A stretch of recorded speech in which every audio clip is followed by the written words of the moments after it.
Doctor साहब, इस वक्त ये जो मुज़ाकरात की बात चल रही है, आपको लगता है इससे कोई फर्क पड़ने वाला है? पाकिस्तान भी उन ममालिक में शामिल है जो अमेरिका से मुज़ाकरात करने की कोशिश कर रहा है, लेकिन दूसरी जानिब हम देखें तो चाइना जवाबी टैरिफ लगा रहा है। देखिए, इस पे ये मैं नहीं समझता मुज़ाकरात वाला इशू है। हम इसको डिप्लोमेटिक चैनल्स के जरिए अगर रिजॉल्व करने की बात कर रहे हैं तो ये कोई मुनासिब तरीका नहीं होगा। ये इकोनॉमिक इशू है। इससे आप ये इसको चैलेंज समझे, ये विन विन भी हो सकता है आपके लिए। कंट्री टू कंट्री वेरी करता है। इस सूरत हाल को समझना होगा। इसमें डिप्लोमेटिक चैनल्स का यूज कोई इतना इफेक्टिव होगा नहीं, और चाइना ये बात समझ रहा है, दूसरी कंट्रीज भी ये बात समझ रही है। जिन कंट्रीज ने बात का आगाज किया था उनको भी अभी तक कोई पाकिस्तान में इम्पैक्ट तो जाहिर है बहुत बाद में आए हैं, और बहुत ज्यादा इम्पैक्ट आएंगे भी नहीं जितना मार्केट में पैनिक सिचुएशन हो गई है। इसमें मैं देखिए, सबसे पहले जो दो चीजें क्लियर करने की जरूरत है वो ये कि अमेरिकन सदर ने जो प्रेस कॉन्फ्रेंस में जब फर्स्ट टाइम टैरिफ इम्पोज करने का बताया था बाई कंट्री टू कंट्री, उन्होंने जब रेट अनाउंस किए थे तो उसपे एक उन्होंने स्लाइड दिखाई थी जिसपे शो किया था कि दूसरी कंट्रीज भी उन पर टैरिफ लगा रही हैं। फर्स्ट ऑफ ऑल, जो बहुत इंपॉर्टेंट चीज है कि वो जो टैरिफ का डेटा उन्होंने बताया था, इट इज टोटली मिसलीडिंग। वो एक्चुअल डेटा नहीं था। ये बहुत इंपॉर्टेंट चीज है। वो जो उन्होंने बताया था वो बेसिकली टैरिफ नहीं थे। WTO के बाद इतने ज्यादा इस रेट पर तो टैरिफ पॉसिबल ही नहीं है। ये टैरिफ हो ही नहीं सकते थे। एक्चुअली उन्होंने ये किया था कि अमेरिका के जो डेफिसिट है जिस कंट्री से, ट्रेड डेफिसिट, उस ट्रेड डेफिसिट को कितना परसेंटेज टर्म में उन्होंने बताया था, कितना परसेंट बनता है अमेरिकन की इंपोर्ट्स जो उस कंट्री से हो रही है। वो टोटल फिगर था trade deficit as percentage of American imports. वो टैरिफ के रेट्स नहीं थे, ये चीज ध्यान में रखें। टैरिफ रेट नहीं थे। टैरिफ रेट तो एक रेट नहीं होता, वो तो रेंज होती है। प्रोडक्ट तो प्रोडक्ट वेरी कर रहे होते हैं। ठीक है। तो ये उन्होंने जो स्लाइड शो की थी, इसमें सिर्फ टैरिफ नहीं, इसमें नॉन टैरिफ मैयर, इसमें अगर कोई कंट्री कम्पिटिटिव है, WTO के बाद कम्पिटिटिव हो गई, वो अमेरिका को इम्पोर्ट कर रही है, तो उसका असर भी शामिल था। ये सिर्फ अपना वो डेफिसिट शो कर रहे थे। और दूसरी चीज ये कि WTO की तरफ से, WTO का बानी है ना अमेरिका, तो WTO का बानी है, उसने ये बनाया था। और दूसरी कंट्रीज ने अपोज भी किया था, लेकिन अमेरिका ने फ्लैगशिप अमेरिका के पास थी। WTO की किसी हायर अथॉरिटी की तरफ से अभी तक कोई स्टेटमेंट, टोटली नेग्लिजेंस है, कोई स्टेटमेंट नहीं आई। इवन किसी कंट्री ने भी नहीं कहा कि ये टैरिफ हम नहीं लगा रहे, मुज़ाकरा शुरू कर रहे हैं या जवाबी कार्रवाई कर रहे हैं। बिल्कुल। अभी लेकिन चाइना की जानिब से तो WTO से राब्ते की भी बातें हो रही हैं कि वो ये केस वहां लेकर जाएंगे। जी, मेरी उनके मतलब बात हुई है, उनके मैं खुद उसमें पार्टिसिपेट था उनकी कमेटी में, और उसके बाद उनके चैनल्स पे भी मैं डिस्कस करता रहा हूँ। ये टैरिफ लगने से पहले जब लग रहा था कि ये टैरिफ लग जाएंगे, लेकिन लगाए नहीं गए थे। अच्छा। उसमें चाइना की स्ट्रेटेजी ये थी कि हम WTO जाएंगे, और WTO जाना भी चाहिए था।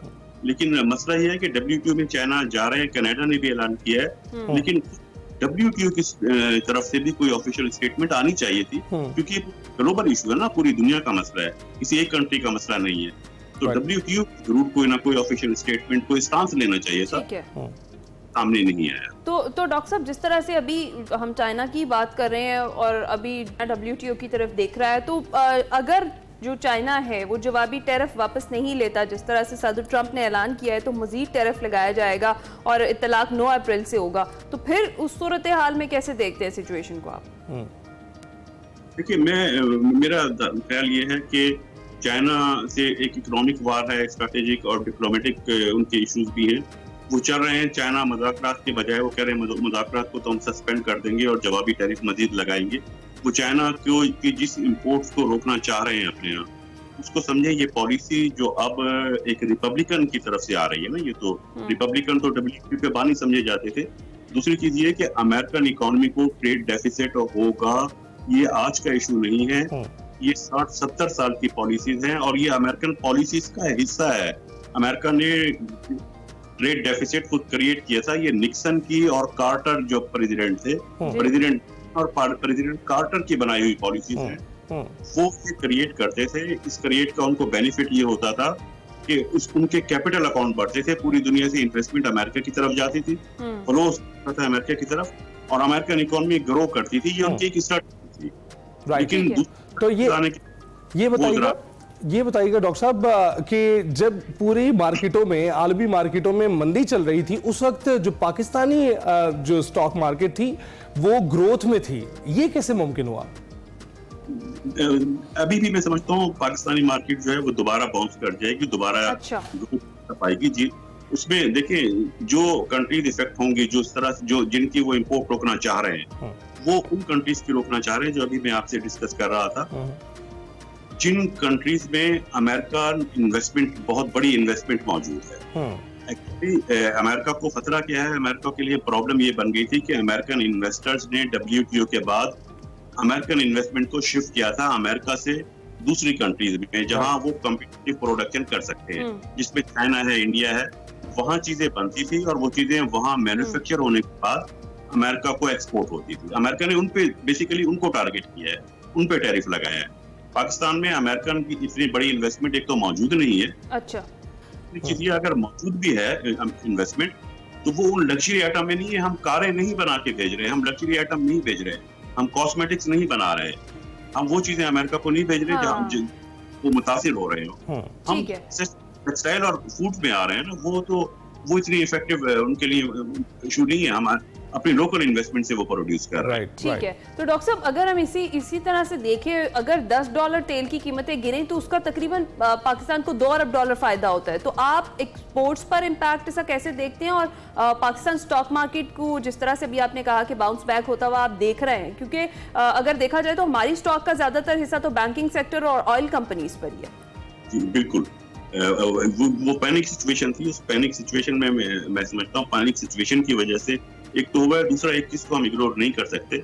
स्टॉक मार्केट में एक चीज और भी है टैरिफ के अलावा, कि अभी IMF की टीम भी मौजूद है पाकिस्तान में। और IMF की टीम की वजह से एक चीज ये समझी जा रही है, ये अंडरस्टैंड किया जा रहा है कि शायद टैक्सेस मजीद बढ़ाए जाएंगे कारपोरेट सेक्टर पर, इंडिविजुअल्स पर। वो भी एक इफेक्ट आ रहा है। टैरिफ के इफेक्ट से पाकिस्तान को कोई नुकसान वाली सूरत हाल नहीं बनेगी, इसलिए कि जो टेक्सटाइल सेक्टर है, जो स्टॉक मार्केट में गिरावट आई है, उसमें आप देखें वो तो टेक्सटाइल सेक्टर की कंपनी नहीं, वो तो दूसरी जो बड़ी कंपनी है उनमें ज्यादा गिरावट आई है।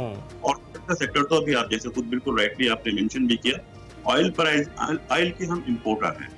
ऑयल प्राइस में अगर गिरावट आती है, प्राइस डिक्लाइन होती है, तो हम बेनिफिशियरी होते हैं उसके। वो तो हमारा बेनिफिट होगा। तो पाकिस्तान की मार्केट में दूसरा हम कंपटीटर भी नहीं है, अमेरिकन इन्वेस्टमेंट हमारे यहाँ नहीं है कि इन्वेस्टमेंट निकलना शुरू हो जाएगी। वो हम कोई ऐसी चीज नहीं बना रहे, मशीनरी प्लांट नहीं बना रहे, गाड़ियां नहीं बना रहे, इंजीनियरिंग गुड्स नहीं बना रहे कि वो बना के हम अमेरिका को एक्सपोर्ट कर रहे हैं और उन पे ड्यूटी लग रही है। जिन चीजों पे ड्यूटी लग रही है वो तो नेसेसिटीज हैं, वो इनइलास्टिक प्रोडक्ट है इकोनॉमिक्स की इस तरह में, उनकी एक्सपोर्ट कम नहीं हो सकती। इसलिए कि सिर्फ हम पे ड्यूटी नहीं लग रही है, अगर टेक्सटाइल पे लग रही है तो हमारे कंपटीटर्स पर भी लग रही है। राइट। तो ये बताइएगा